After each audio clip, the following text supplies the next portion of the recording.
25, and Jesus was talking to Mary and Martha about what had happened to their brother. And Jesus said unto her, I am the resurrection and the life. Jesus knew what had to be done and accomplished it. Christ has the power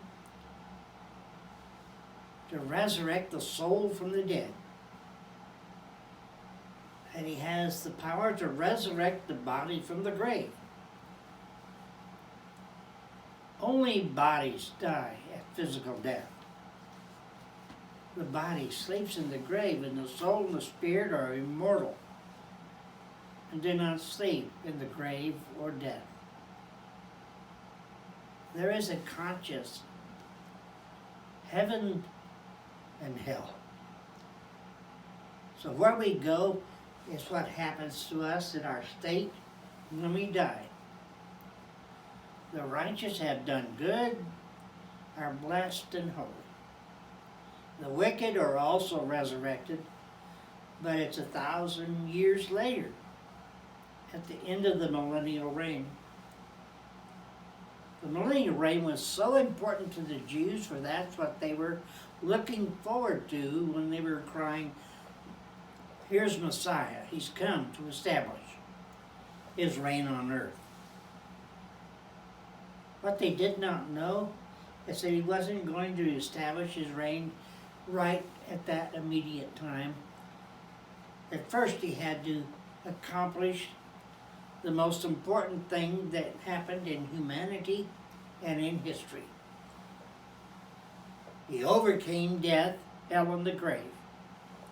He took the keys of death, hell, and the grave from Satan and reestablished the rule of law, you might say, because it was given to the Jews as a way of establishing God's will in their life. So, we know what the results of death of Jesus Christ are. What are the results of his resurrection? Something really happened that changed the hearts and the lives of people. When we look at the message of Easter, we've all been schooled to believe that this is a Christian term, but it's not.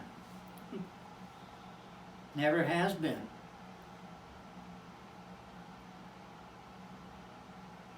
It says in the King James Bible in Acts chapter 12, verse 14, and when they had apprehended him, they put him in prison and delivered him to the 4 quadrants of soldiers to keep him, intent after Easter to bring him forth to the people. The word translated Easter here in the Bible is unfortunate because it has never been established as a Jewish term describing the Passover or anything about the coming Messiah. Easter was a pagan festival observed long before Christ. It is not a Christian name. Rather, it is derived from Ishtar, one of the Babylonian titles of an idol goddess of the Queen of Heaven. The Saxon goddess Ishtar is the same as Astarte, the Syrian Venus. The goddess is also called Ashtaroth. And it was worshipped in this goddess that was such an abomination to God. In 1 Samuel chapter 7, verse 3. Samuel tells the people to put away foreign gods and turn back and serve the Lord with all their heart as a condition for deliverance. We look in 1 Kings chapter 11, and we see the story also of King Solomon. With such a lofty beginning and such a blessing.